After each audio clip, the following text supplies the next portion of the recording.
Okay guys, Assalamualaikum dan kembali lagi ke YouTube channel Teko. Yes, Infinix baru lancarkan telefon pertama dia untuk tahun 2026, iaitu telefon hijau ni guys.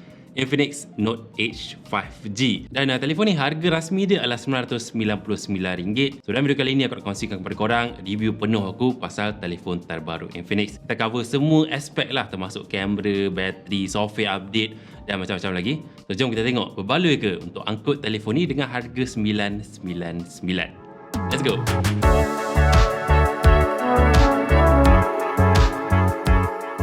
Alright, macam biasa kita akan start pasal dia punya design. Bagi aku design telefon ni memang menawan lah, memang lawa. Kamera modul dia korang boleh tengok mirip-mirip iPhone 17 Pro tapi lagi best sebabkan dia glossy, so nampak somehow lebih mahal, lebih premium lah. Combine dengan back panel jenis matte memang nice lah. Aku suka back panel melengkung dia, sedap pegang, and aku boleh terima screen curve dia menjadikan telefon tu overall rasa lebih mahal. Dan telefon ni dah lebih 1 minggu kat tangan aku masih lagi suka dia punya design dia. Memang lawa lah. Dan telefon ni actually dia ada 4 pilihan warna, dan khas untuk warna hijau ni, belakang ni dia textured ala-ala kain sutera, sebab tu nama dia silk green. So kalau aku nak beli sendiri, personally aku akan angkut yang warna hijau ni lah. Memang special dan nampak cantik. Okay, so jom kita sentuh pasal dia punya specs. Pertama aku nak cerita pasal dia punya screen guys. Screen dia 6.78 inci, quality panel AMOLED, 120Hz, dan yang padu adalah dia punya resolution dia 1.5K guys. Untuk phone harga bawah RM1,000 memang berbaloi. Dan dia punya kecerahan dia sampai 4500 nits, so memang sedap lah nak guna dalam dan juga luar rumah. Senang cerita, kalau korang nak tengok movie, nak layan social media, nak guna berjam-jam telefon ni, confirm puas hatilah dengan quality screen dia. Bezel dia pun actually kuat nipis juga. Dan sentuh pasal tengok movie kan, telefon ni ada dual stereo speaker dari JBL.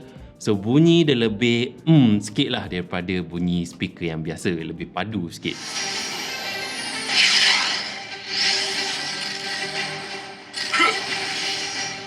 Kau akan menyesal datang ke sini. Okey, satu lagi kekuatan Infinix Note Edge ni adalah dari segi dia punya bateri. Fun fact, ini adalah telefon Infinix dengan bateri yang paling besar setakat ni, iaitu 6500 mAh guys. Bateri besar macam ni confirm dapat tahan sampai 1 hari ke 2 hari penggunaan.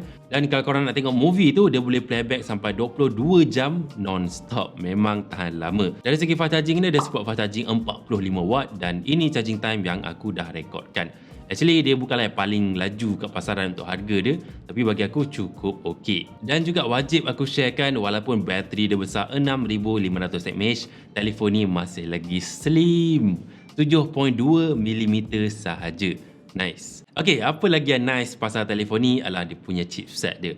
Ini adalah telefon pertama di dunia dengan chipset MediaTek Dimensity 7100 5G. Antutu score lebih kurang dalam 800,000. Dan aku dah try main game sikit, PUBG sikit, Mobile Legends sikit, tak gambar pengguna harian lah. Overall boleh kata prestasi mid-range yang cukup memuaskan. Tapi korang jangan salah faham, ini prestasi dia taklah padu gila untuk korang bergaming. Kalau korang memang gamer sejati boleh tengok GT series. Tapi selain daripada gamers, aku rasa prestasi dia dah mencukupi. By the way, dia punya memory pun besar, RAM 8GB tambah 8GB, dan storan sebesar 256GB, jenis UFS 2.2. Okey, pastinya korang nak tahu pasal dia punya kamera kan. So belakang ni ada 2 biji, tapi actually satu je yang betul-betul function, iaitu kamera utama 50MP dan depan kamera selfie 13MP. So ini sampel gambar yang aku dah ambil sepanjang dekat tangan aku ni. Warna dia boleh kata standard warna Infinix lah, warna punchy, pekat sikit, dengan overall kawalan cahaya yang cukup bagus. Dan dia punya details pun ada juga, jangan risau. Dan yang menarik, aku perasan telefon ni dia dah boleh buat live photo, dan sebenarnya ini adalah telefon Infinix yang pertama yang ada feature live photo ni lah. So ada plus point sikit kat situ. Cuma lah aku harapkan next gen Infinix tolonglah letak kamera ultra wide, so that dia punya kamera sistem lebih lengkap. Apapun kualiti gambar dia, untuk harga yang tahukan cukup okey. Dan untuk kualiti video pula, telefon ni aku perasan boleh rekod kualiti sehingga 2K 30 frames per second depan dan belakang. Dan ini sampel-sampel video dia. Korang komen sikit, cantik tak?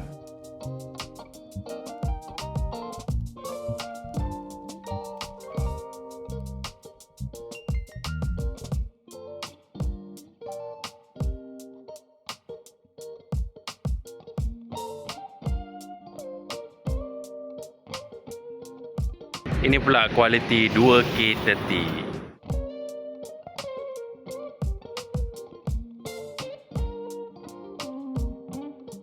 So telefon ni menggunakan software SOS 16 atas Android 16 dan dia punya design dia boleh kata lebih estetik lah, lebih bergaya, lebih menarik dan pada masa yang sama masih lagi fun dan banyak customization korang boleh buat lah. Dan kalau korang tengok belakang ni, siap ada lampu RGB yang diberi nama Active Halo Lighting. Korang boleh custom ikut notification, call dan sebagainya. Dan yang luar biasa, Infinix bagi jaminan 3 tahun OS upgrade dan 5 tahun security update. So untuk kita guna phone Infinix 2026 ni lebih confident lah, especially untuk long term usage. Dan serta pasal software, telefon ni masih lagi ada macam-macam ciri AI yang membantu korang. Dan juga dia actually ada satu button extra kat bawah power button ni yang dipanggil one tap button untuk activatekan AI ataupun buka sebarang aplikasi yang korang suka. Nice. Dan finally, pasal ciri-ciri tambahan dia, telefon ni gunakan sensor cap jari dalam skrin untuk unlock telefon dan juga ada support ciri kelas air IP65 dan juga dia gunakan Corning Gorilla Glass 7i untuk screen protection. So kalau jatuh sikit-sikit, kena air sikit-sikit, should be okay. Dan juga telefon ni support NFC, ada AR Blaster dan dia dilengkapi teknologi UPS 3.0 AI Super Signal. Maksudnya signal telefon ni lebih stabil dan lebih kuat tarik lah compare kepada sebelum ni. Jadi guys, itu sahaja review penuh aku pasal Infinix Note Edge. Actually kan, aku perasan telefon ni dia banyak benda yang pertama daripada Infinix. Pertama, gunakan Dimensity 7100. Pertama, bateri berkata paling besar daripada Infinix. Dan macam-macam lagi lah aku cerita tadi tu. So, dengan harga 999, adakah berbaloi? Aku boleh kata quite nice jugalah. Banyak macam feature baru yang kita jumpa pada phone Infinix ada pada telefon ni dan sesuai dengan harga yang ditawarkan. Apapun, komen sikit pendapat korang, like video korang suka dan subscribe YouTube channel Teko kalau video ni membantu korang dan jumpa lagi lah pada video petang. Stay safe, hati-hati, sentiasa happy. Bye-bye. Bab software update tu paling nice kan. 3 tahun, 5 tahun security. Nice one.